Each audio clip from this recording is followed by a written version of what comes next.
This isn't science fiction. This is coming from the James Webb Space Telescope, the most powerful space observatory ever built.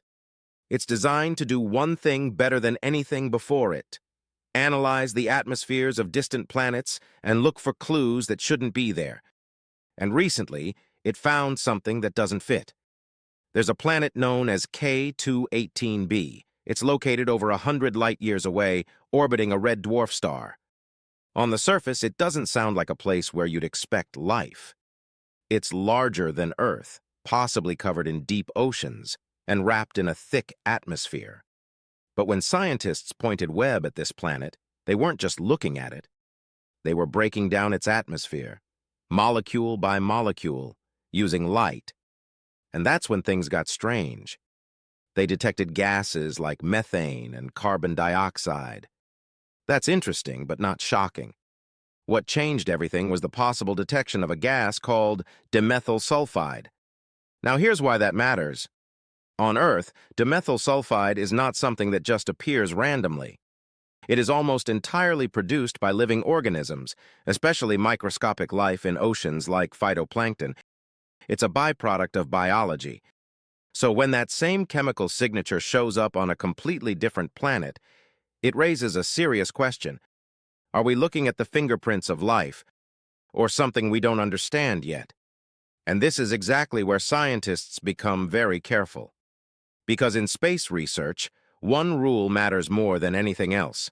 Extraordinary claims require extraordinary evidence. Right now, this is not confirmed alien life. It's what scientists call a biosignature candidate. That means it's a strong hint, but not proof. And that uncertainty is where the real tension is. Because if this turns out to be real, it changes how we see the universe forever. Think about it like this. For decades, the search for life beyond Earth has been based on a simple assumption: that life is rare, that it requires very specific conditions, and that Earth might be a lucky exception. But what if that assumption is wrong? What if life forms easily, wherever the conditions are even slightly right? That would mean the universe isn't empty. It's full. And that brings us to something even more unsettling: the Fermi Paradox. This paradox asks a simple question. If life is common in the universe, then where is everyone? With billions of galaxies, trillions of planets, and countless chances for life to evolve, we should have seen something by now. Signals, structures, evidence, but we haven't. At least not clearly. So now we're in a strange position. We may be starting to detect signs of life, but we still don't see any civilizations, no messages, no visitors, no undeniable proof, just hints. And that raises a deeper possibility. Maybe life is common, but intelligent life is rare. Or maybe civilizations don't last long enough to be detected. Or, and this is where it gets uncomfortable, maybe we've already seen signs, but we didn't recognize them for what they were. Because we're only looking for life that behaves like us. And that might be our biggest mistake. The truth is, we don't actually know what alien life would look like.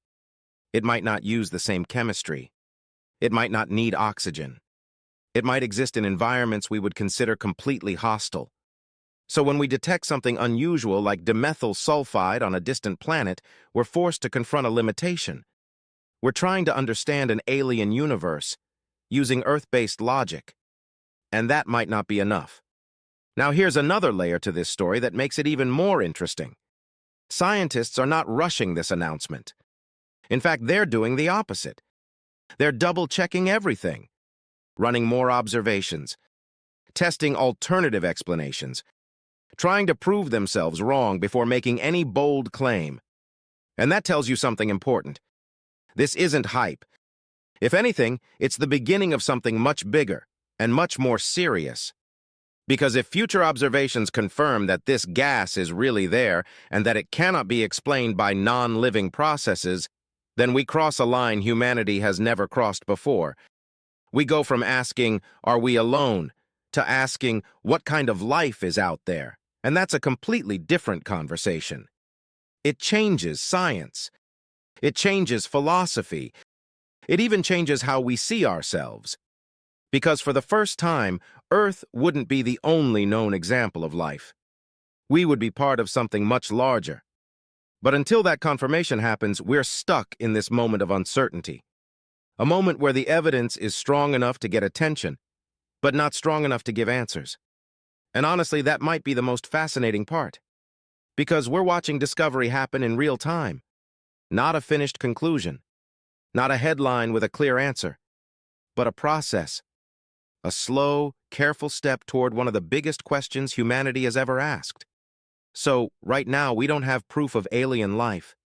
But we might have something just as important. A signal that we're getting closer. Closer than we've ever been before. And maybe, for the first time, the universe is starting to answer back.